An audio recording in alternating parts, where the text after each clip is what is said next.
Antônio, tu ouviu isso? Ouvi sim, veio lá de fora, Fernanda. Vai lá ver, Antônio. Fiquei com medo. Calma, mulher. Vou só olhar, não deve ser nada não. Será que eu pego a espingarda? Não. Vou ver primeiro.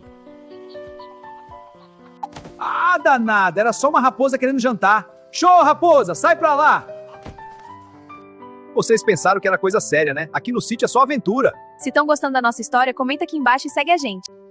Meu amor, se quiser aproveitar e namorar, eu tô que tô. Deixa pra amanhã, meu velho. Vamos dormir, que amanhã o dia promete. Boa noite, meu velho.